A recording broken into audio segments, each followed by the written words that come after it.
don't forget to like the video and subscribe. Thanks.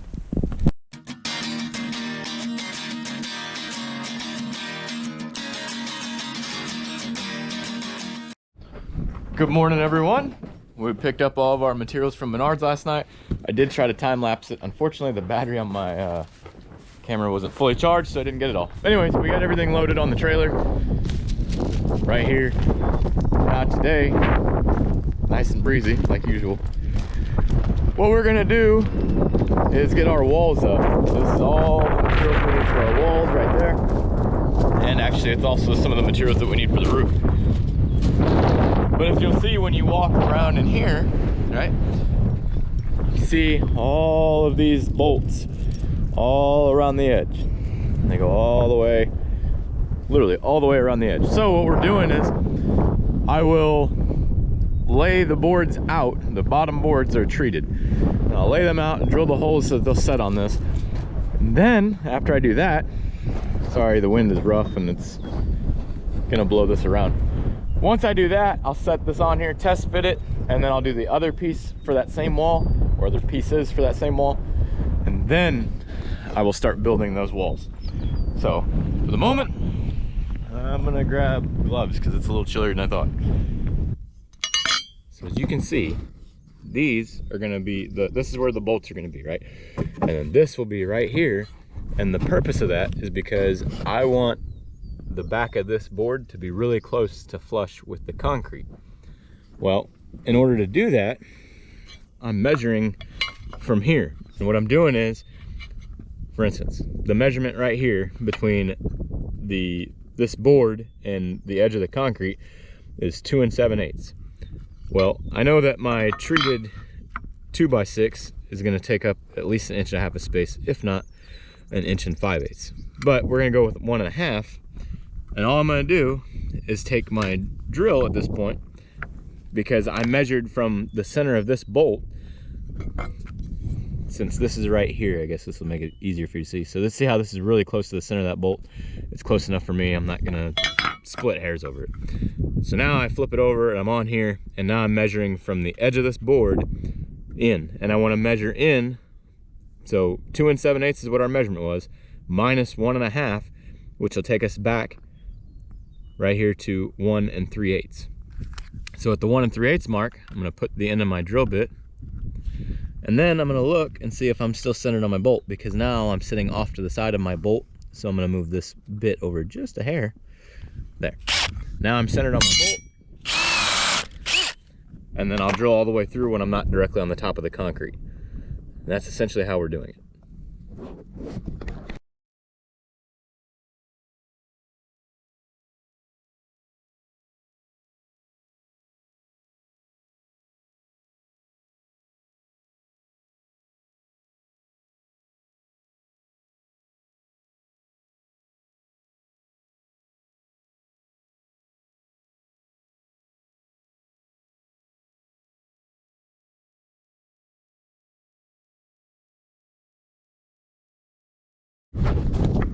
All right, so what you just saw was, this is the opening for the garage door, and the rough end has to be 16 feet wide.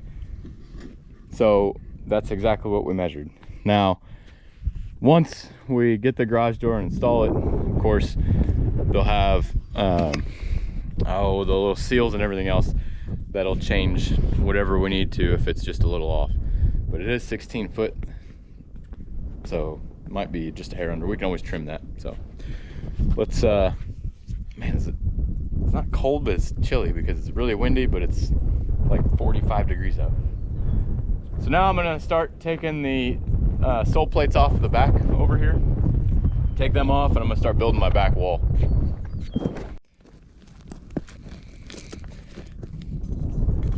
So I'm putting all of my studs 5 foot on center. And what that means is that the center of the stud is on 5 feet. So I already know that my studs are 1.5 inches wide. So what I'm gonna do is I'm gonna go 3/4 of an inch before 5 foot and 3/4 of an inch after 5 foot and mark it. I'm doing that because that is going to show me where my stud needs to sit. I'm also gonna mark the top here because I'm gonna stand this board up, the sole plate. I'll stand it up and I'll mark my top plate, and there we go. Mark my top plate so that it's very simple for me to do it as well.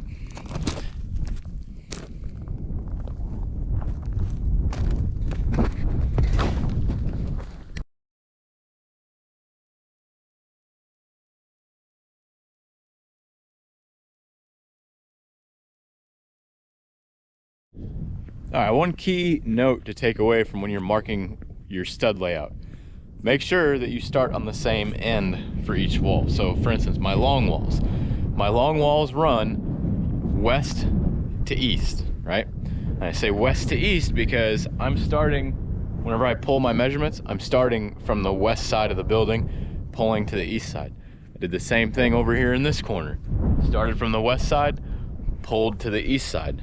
And do that because my long walls are more important in making sure that they're the same, because my trusses are gonna land on them. Now my short walls, so this wall for instance, and this wall, those ones, same thing though. I still measured the same, or pulled my measurements from the same side. So I started on the north side, measured to the south side. Did the same thing over here. Started from the north side, measured to the south side. The more symmetric you make everything, the easier it's going to make your life. So like for instance, the window measurements, right? If I do the same measurements, or rather if I'm putting the same setup of windows on each wall, I have the same measurements. It doesn't matter. I don't have to make two different measurements. So it makes life easier for later. Plus it's very important for the trusses. Break time, let me go eat lunch. All right, so now for the layout of the studs. So our studs are gonna be 12 foot tall, but what you see here are these marks. These are where our girders, the bottom of our girders are gonna be. So we measure from one end, so specifically we're measuring from this end. We're always gonna measure from the north end in this case, because this is our whole stack of 2x6 by 12 studs. Now they are 2x6 by 12, but some of them are 2x6 by 12 foot and an eighth. Some are 2x12, they're 2x6 by 12 foot and 3/4. So some of them do need to be cut. Others are actually 12 foot. So we measure that. But then the other thing we do is we mark where the girders are gonna land, because the girders are spaced out 2 foot on center all the way down the board. And what this does is makes it to where I make one template. So you can see on here, we wrote template stud. I do that because now what I can do is I can put a bunch of these upright, right? So flip them up on their sides, set this one right next to it, even them all up, and then I can make my mark across multiple studs, or I can even lay it on top of this stack and do it all the way down. And then all I gotta do is just cut the ends to make them all 12 foot. So just a way to save you some time when you have to cut your studs and mark them.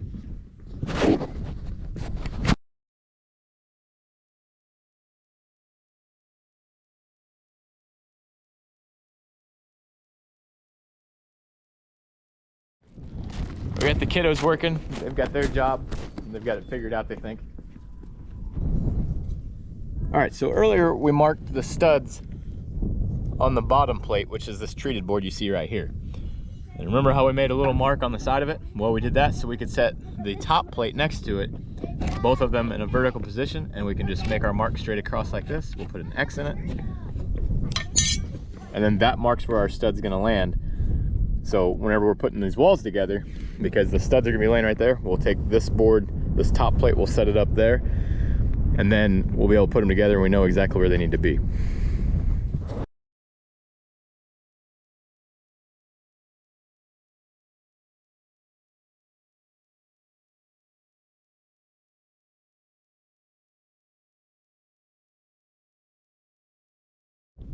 So now the kids got all the studs laid out for us. So now all we're doing is that board that we marked, our top plate, we're simply gonna bring it and we'll move it down to the top of this. Just like this. Probably not looking well with me doing it on here, but. So this board that's an extra one. That's our king stud that we marked down there, right? And I'll explain the king stud here a little later when we put the walls up. But basically everywhere that you see the X with the lines is where we're gonna put our studs. So we'll line them up just like this, and then we'll push the boards together, and then we'll put the screws in. Pretty simple process and very effective. This makes it to where, so I'm not knocking my wife, she's very helpful. However, she doesn't exactly understand measurements that I put out. I've got the plans more in my head and she doesn't really see it until it comes together.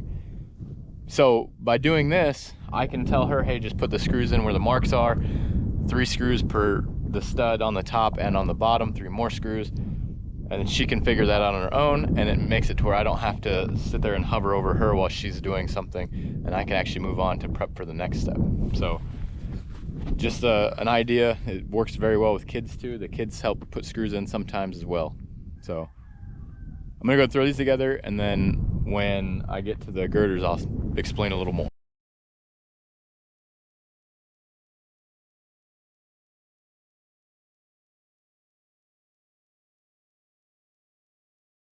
So we've got, the wall is framed, right? But you can see that there's still gonna be, like where these boards meet, we gotta push them together. There'll be a double top plate, so that 2x6 that Chrissy's standing by will actually go right on top of that, and we'll essentially splice those 2 pieces together. But down here, what I wanted to show was, since we put a 2x6 treated all the way across the bottom on the, as a girder, it essentially, so see how the wall has a small wave to it, basically where the boards start and end. This, putting these across the bottom like that, will help very much.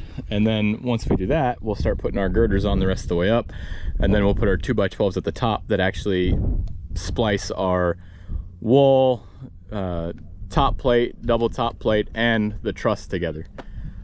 So it'll make more sense as we go. So sorry about the wind, not much I can do about it. So we got all the girders on all the way to the top. The top will be a different one. It'll be a 2x12 because we'll use it to tie the rafters or the trusses in. But what I wanted to show was, so for instance, on the way down,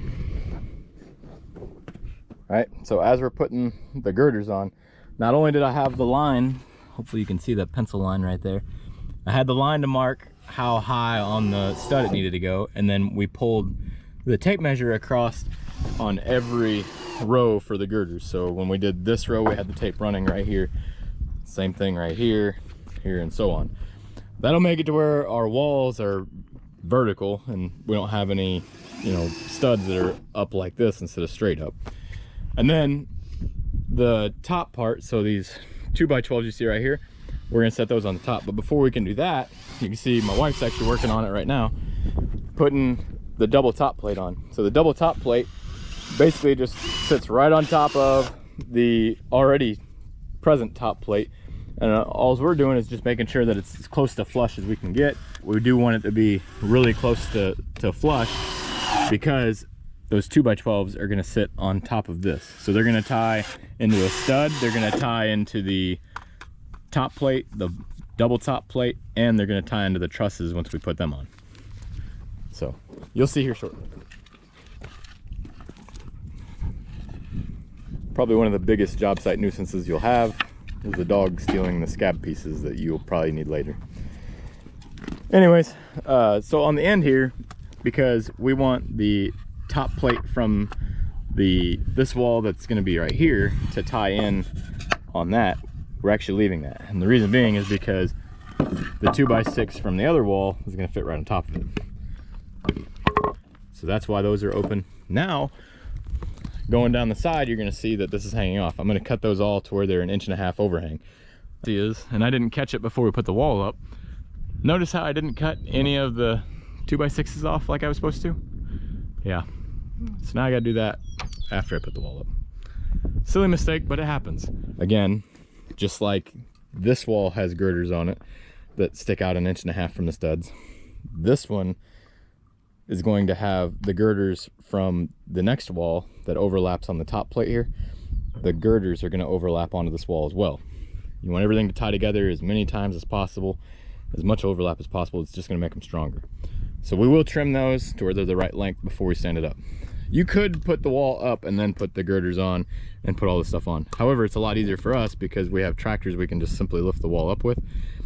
makes it much easier for us just to put the entire wall together and then lift it up so we can do everything from the ground. Hi. What are you doing? Nothing. So we're gonna go ahead and place the 2x12s on here. I gotta do some measuring real quick, and then I'll explain why we're doing it and how we're doing it. So when you order trusses, right, they're gonna send you basically the truss engineer stamp, and it's gonna have the specifications of the truss. It's gonna tell you how thick the bottom board is that goes across the truss. It's gonna tell you all that information. Ours are gonna have 2x6s across the bottom, which tells me right away that I know how high I want this 2x12 to stick off the top of the double top plate. So all we do is take a 2x6, set it on here to check it. Now, we didn't use a treated one. This one's treated, so it's swelled up a little bit. It's not exactly the same. This is probably 5 3/4 instead of 5 5/8. But anyways, that's all we did, and then made sure that we were flush like this all the way down. Did that all the way down, attached them in multiple spots, so everywhere there's a stud they're attached, and then staggered all the way across on the double top plate. Well, between the double top plate and the normal top plate. Now, the next thing we did was we went ahead and we attached with one screw so that we can simply lift these up and down, right? So you can see right now they're just hanging off of there, right? But I can lift it just like this to change the angle. So all 3 of these are just like that. We've got 2 more that'll stay on this side, and once we lift them up with the tractor and we get it stabilized and on the anchor bolts that come out of the concrete, then we will go ahead, put the other side on, and remove the tractors. So I think I explained everything and how we're doing it. Since this wall is longer, we're actually going to use 2 tractors.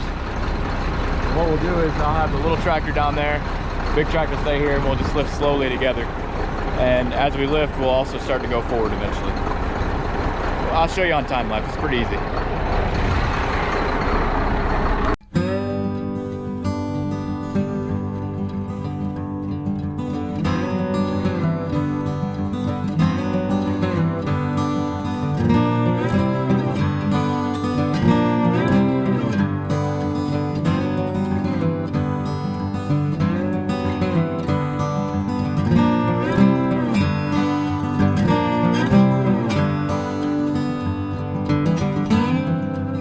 Didn't go quite as smooth as it usually does. However, that was my fault. I didn't realize that I wasn't lined up with the edge like I thought I was. Basically what happened was the whole wall, I shifted it down earlier so I wasn't on top of these bolts, and I forgot to move it back before we lifted it. So if you're doing stuff like that, just be mindful of it. It is going to make life a little bit more painful for you if you don't move it back, because it's going to be harder to line up. You're going to have to shift it while it's upright, and it's a lot easier to shift it when it's not upright. My son is actually going through here. What are you doing? Can you tell him? Just putting the bolts and the washers on. Oh, what's it do? Do you know? Does it hold the wall? Okay, yeah. So we're putting those in to hold the wall. We're actually going to leave the tractors here tonight because I anticipated getting farther. I didn't, and even if I were to run supports this way, wouldn't really do anything because the concrete's smooth and it would just slip off of it.